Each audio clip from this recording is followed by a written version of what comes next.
I'm Diana Falzone, and this is In the Zone. Jane Seymour is a Hollywood icon who has no trouble poking a little fun at herself. The actress just did a hilarious Funny or Die skit, Dr. Quinn, Morphine Woman, that we want to know more about. Welcome, Jane.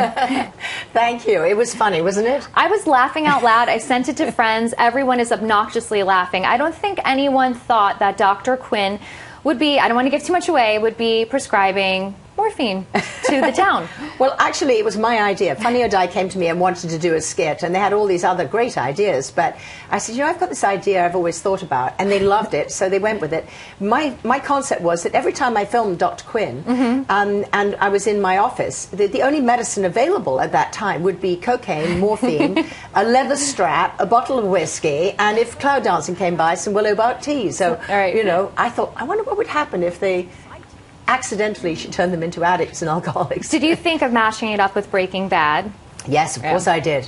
Who doesn't love Breaking Bad, you know? And that's sort of like my secret pleasure. I mean, my kids were watching it. I didn't know what they were watching. And then I thought, why would I want to watch something about, you know, meth? I mean, I don't know anything about this world. Why do I want to know about this world?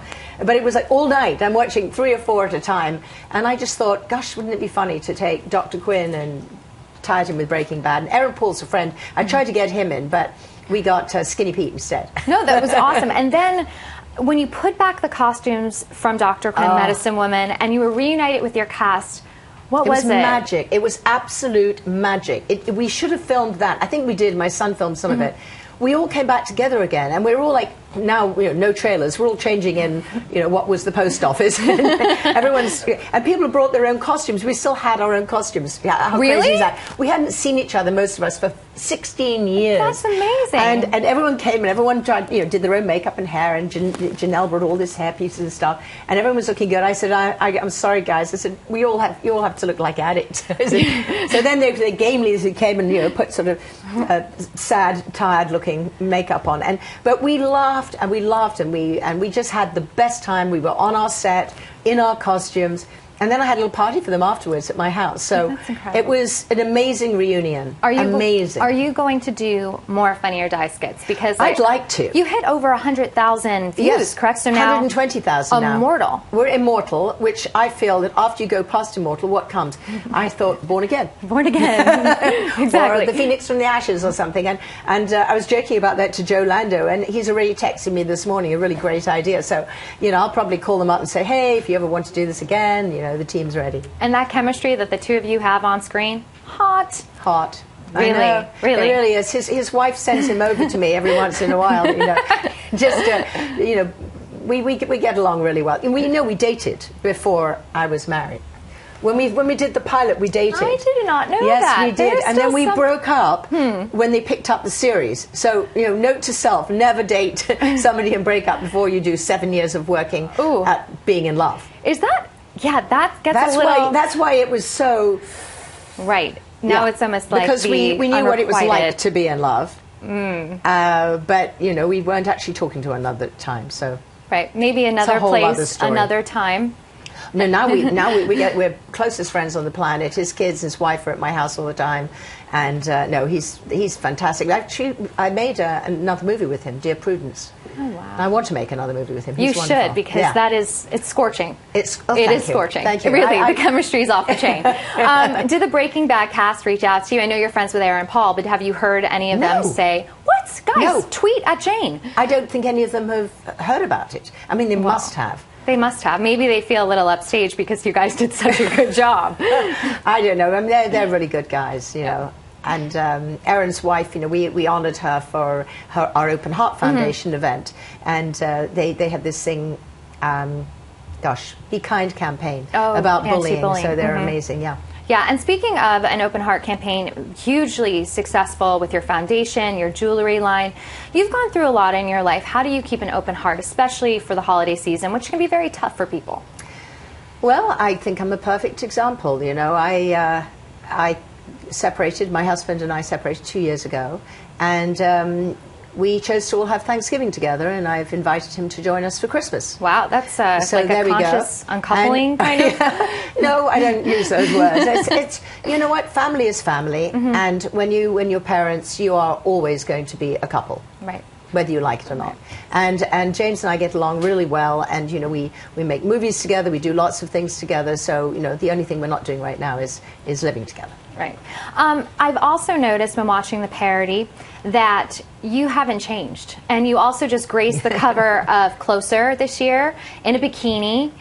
How empowered did you feel? Was it, I mean, you're so comfortable with your body. I'm not really. I'm not. You know, I ordered longer legs and, you know, a bunch of stuff. So did I. They just didn't come in the mail yet. They didn't come in the mail. No, actually, they came. My daughter got the longer legs. Both my daughters. And my grandchild all got really long legs. Okay, so well, then you wish it just came a little later. Yeah. But, you know, it's amazing what you can do in a bikini if you work out a little bit and wear high heels. That was the trick. Would you do it again? I don't really think we need to, do we?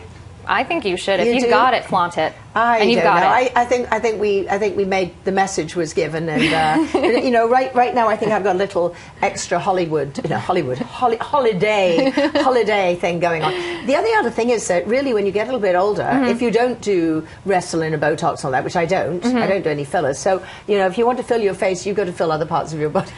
I agree with that. And plus, a little junk Just in the a little trunk. bit. It's okay. It's okay. And also in terms of your roles, you've played Bond girls and also, how shall I say this, hot mothers. Hot mothers, yes. What has been your favorite role so far? Well, it's usually whatever the last one was, but I have to admit, Kitty Cat was fun. Can you do that line? I love that line. Call me cat. Call me Kitty Cat. I love that one. Anyway, that was a lot of fun because, you know, it's, to me, it doesn't matter how big the role is. If it's really good material and you're working with really great people, as I was, Vince and Owen, and, you know, they were amazing, and Isla and everyone, they were extraordinary. And that was really fun. Obviously, Dr. Quinn was very meaningful to me because the chemistry with Joe and the great writing, the great cast. And how you broke so many barriers for women leading ladies, brought back family values. Well, they guaranteed me it would never be a series. When I did when I did the pilot, they said, "Oh, don't worry, this will never be a series. You know, women in the lead, that never happens. Medical show, that never happens. Period piece definitely doesn't happen. Westerns especially not. And family values, forget about it." And so we broke all the barriers. And Saturday night, that was the dead night of television. So there we go. You did it all. And also you're a part of the Glen Campbell documentary. Can you explain a little bit about that? So I'm the exec producer. I worked on it for the last 3 years with James Keach and Trevor Albert, who produced it. James directed it. And what we did is we heard from Julian Raymond, who is the producer of Glen's last major album called Ghosts on a Canvas, which is a great album. And he told us that Glen had just been diagnosed with Alzheimer's and that he didn't know how long he'd be able to perform, but he was going to go on tour, even though he had Alzheimer's. And it probably could be a few weeks, and someone needed to chronicle this. And so the family came to us and said, you know, would you do this? We trust you. After we did Walk the Line, we produced that too. And we thought at first, oh, Alzheimer's, that's very downer. Yeah. Downer, it's tough. And then we met Glen, and Glen was just a howl a minute. I mean, he just is the funniest man ever. And so we decided to make this movie. We followed him, and of course he did 150 shows, you know, and we made this for 2.5 years. And we took him to Congress, and he was talking like Donald Duck in the halls of Congress. And I mean, you know, they love that. And he'd be backstage, and he would say, you know, what am I doing, you know, and be sitting there in his civvies, and his wife says, so you're about to go on the Academy Awards. So what's that? Why? And he didn't know, and then everyone would be going, is he going to make it? And sometimes he did, and sometimes he didn't. But what was incredible was that the people just loved him so much, and he's such an iconic, extraordinary performer. In the movie, it's called Glen Campbell, I'll Be Me. We see him as a young man. We see, you know, part of what happened in his life.